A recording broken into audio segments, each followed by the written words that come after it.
Good afternoon. I just wanted to wish everyone out there a Merry Christmas. I woke up this morning with families who, may not have a loved one with them this Christmas, this holiday, this going into the new year on my mind, and it affected me greatly. Yesterday was, I was not going to get on and share anything with that energy that I had yesterday.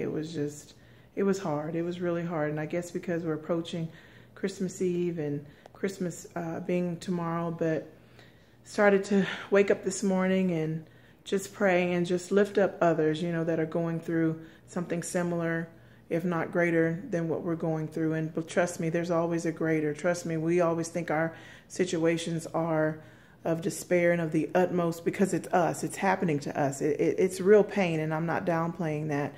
But just remember that in this holiday season to be mindful, to reach out, to call someone, write a letter to someone, talk to someone that you hadn't talked to in a while, and be that light and that inspiration to that person, and get outside of ourselves, for a change, and get outside of our woe is me, that woe is me mentality, or it's only happening to me, and ask the essential questions. Ask God, what now?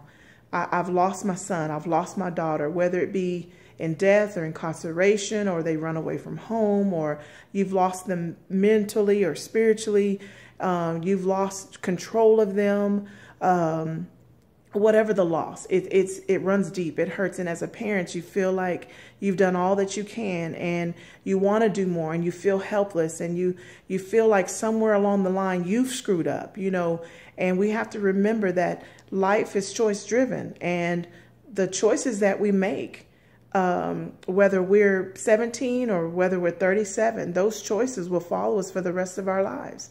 And it's what we do once we realize the choices that we made are not beneficial or not good for us, not beneficial for our loved ones, not beneficial for those that God has put in our path. Then we have to ask ourselves, okay, what now? Okay, I can't keep living back there. I can't keep woulda, shoulda, coulda, woulda, because it's not going to change anything. My son said it best to me yesterday. He says, Mom, I have decided to stop playing it over and over in my mind, what I could have done different, how I could have walked away, how I could have got myself out of that terrible situation.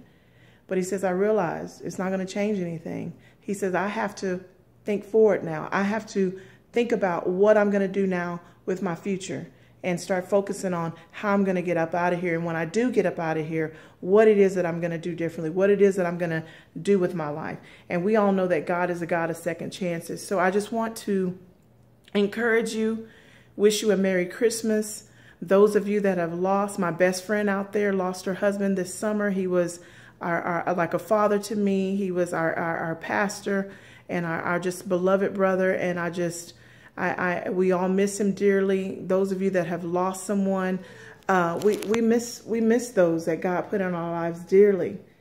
But at the same time, what can I be to that person that's lost to someone? What can I be in the midst of my loss? How can I take that and change that and channel that and cause that that pain not to fester, that loss not to fester, but to take it and to be something greater, to be something bigger, to be what God has called me to be that purpose, all those things that we've thought about, those ideas and things that God asks us to write down. Maybe it's for a time such as this. We're going into 2018. What is it that we've been putting off or putting on hold that we should have done a long time ago and we didn't do? And so we have to ask ourselves those important questions of getting out of that slump and stop looking at the past and looking at the future and say, okay, what do I do now? What do I do with this? And then when God tells us, be ready, be receptive, be open to saying yes, because saying yes opens up the universe. It opens up the universe and allows the universe to move and to manifest that greatness, to manifest that finances, that job, that lost child coming home, to manifest all the things that we ask for. Again, we ask, we shall receive. We've received them. We're just waiting for the manifestation.